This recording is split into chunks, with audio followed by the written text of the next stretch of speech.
Je suis électricien de formation. Je n'avais aucune notion sur la géologie, la paléontologie. De mutation à mutation, je me suis retrouvé à Gachanville. Et un jour, à 35 ans, on m'a parlé que dans la carrière de Guy Trancourt, au sommet de la colline, on pouvait trouver des dents de requin. Sur le coup, ça m'a surpris. Je suis allé sur place, on m'a indiqué la couche, j'ai trouvé des dents de requin de toute taille.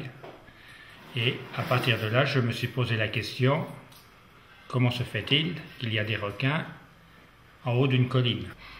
Mon épouse était amie avec une dame qui avait pour profession professeur de sciences naturelles à Paris. Je lui en ai parlé. Elle m'a donné un livre scolaire sur les fossiles. Et j'ai commencé à regarder et à m'intéresser aux fossiles, à découvrir un monde totalement inconnu pour moi.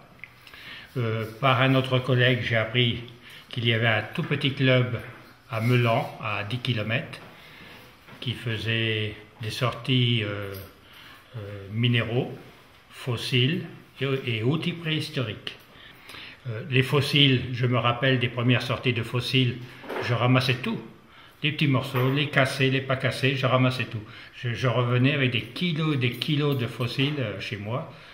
Et d'ailleurs, ça faisait rire les autres en disant tu verras, quand il n'y aura plus de place, tu choisiras sur site.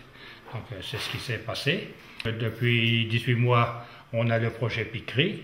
Donc là, avec toutes mes connaissances des sites fossilifères de Lutetia, on m'a chargé de récupérer des sédiments de tous les sites rive droite de la Seine. C'est ce que j'ai fait, sur les Yvelines, sur le Val d'Oise, sur l'Eure, tout ça. En principe, ce qu'il faut faire, c'est chercher, marcher, ne pas avoir peur, en sachant qu'on trouve beaucoup plus de choses en hiver et quand il pleut que quand il fait beau et quand il fait sec. Donc en fin de compte, la nature nous aide à collecter sur place, mais il faut être avec des bottes, bien couverts et tout ça. Donc aimer la nature et pas avoir peur des intempéries. J'ai pratiquement jamais rien trouvé quand il faisait très beau, mais toujours par mauvais temps, sous la pluie et des fois à la limite de la neige ou du gel. Mais un bon casse-côte le midi et ça repart.